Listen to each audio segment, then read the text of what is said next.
राम राम आप सभी को। कैसे हो आप लोग? आशा करती हूँ आप लोग बहुत ही अच्छे होंगे। आज मैं आपके लिए एक उपाय लेकर आई हूँ। ऐसा हम लोग बहुत बार देखते हैं कि जब हम लोग अपनी कुंडली दिखाते हैं, चाहे वो वैदिक एस्ट्रोलॉजर हो या फिर टैरो रीडिंग हो या फिर न्यूमरोलॉजी हो, जब हम अपना कुंडली दिखाते हैं और हमें जब ये पता चलता है कि हमारी कुंडली में शादी का योग है और ये शादी जो है ये इस डेट तक, इस मंथ में, इस ईयर में होने की संभावना है, और पर क्या होता है कि पर शादी हो नहीं पाती है। आप देखते हैं कि वो समय निकल जाता है, वो पर ना तो शादी फिक्स हो पाती है और ना तो शादी हो पाती है।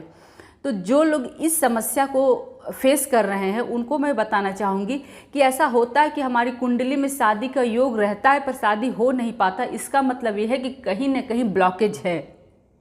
ठीक है, तो उसका बहुत सारे एस्ट्रोलॉजर उपाय भी बताते हैं, हम लोग उपाय भी करते हैं। ठीक है, उसी कड़ी में मैं आपको एक और उपाय बताने वाली हूँ।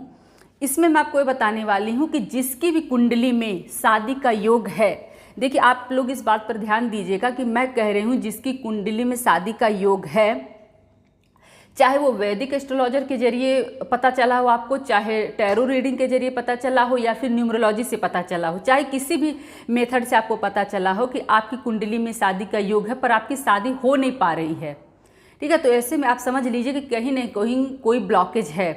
तो मैं आपके लिए एक उपाय लेकर आई हूँ। ये बहुत ही साधारण सा उपाय है। आप इस उपाय को करने का ज़रूर प्रयास कीजिए। ये बहुत ही पावरफुल उपाय है। तो इसमें क्या करना है आपको मैं बता दूं। ये उपाय आपको करना है बुधवार के दिन। याद रखिएगा, दिन सिर्फ और सिर्फ होना चाहिए बुधवार के दिन। इसमें आपको क्या करना है, सुबह उठ करके सबसे पहले आपको गणेश जी की आराधना करनी है। ठीक है, आप गणेश जी की आराधना कीजिए। उस दिन उनको दुर्वा अवश्य चढ़ाइए। गणेश जी को आप दुर्वा अवश्य चढ़ाइए। उनको विधिवत उनकी पूजा कीजिए, अर्चना कीजिए। ठीक है, और उनसे प्रार्थना कीजिए कि हे गणेश जी, मेरी शादी में जो भी विघ्न बाधा है आप उसे हर लीजिए और मेरे शादी का जो मार्ग है उसको साफ कीजिए। इस तरीके से आप भावुक होकर के गणेश जी से प्रार्थना कीजिए।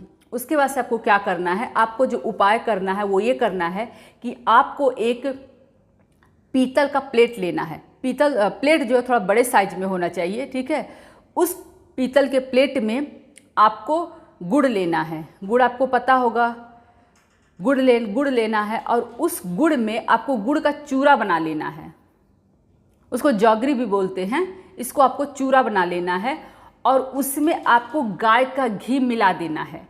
ठीक है, आप क्या करेंगे, गुड़ का जो चूरा है उसमें आप गाय के घी को उसमें आप मसल देंगे, उसमें मिला देंगे। मिलाने के बाद आप ये जो घी मिला हुआ गुड़ है उसको आप उसी पीतल के प्लेट में ले करके आप कहीं नदी पे जाएंगे। चाहे वो नदी हो, पोखरा हो, तालाब हो, कुछ भी हो, एक पानी का स्रोत होना चाहिए जो कि पवित्र पानी के स्रोत में आपको जाना है।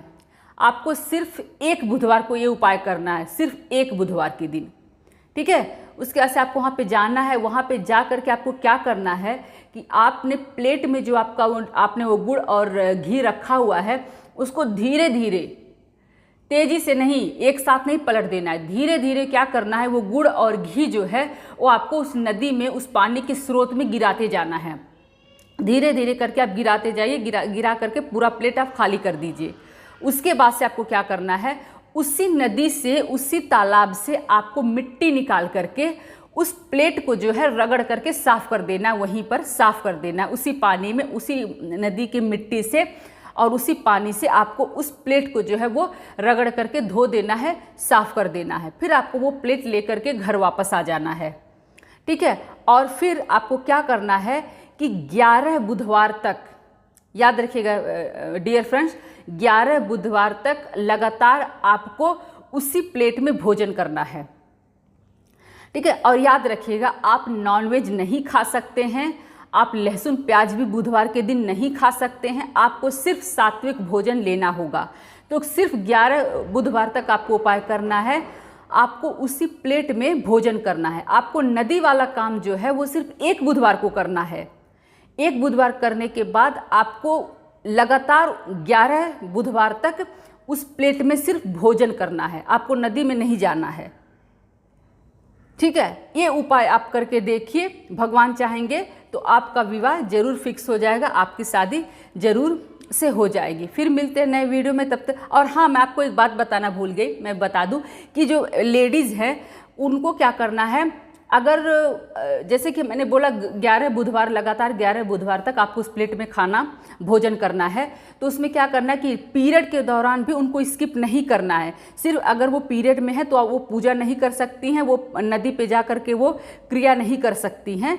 ठीक है, आप स्वच्छ होने के बाद फिर आप ये क्रिया करें, लेकिन आप 11 बुधवार तक तो हो नहीं पाएगा, बीच में तो असुविधा होगी ही।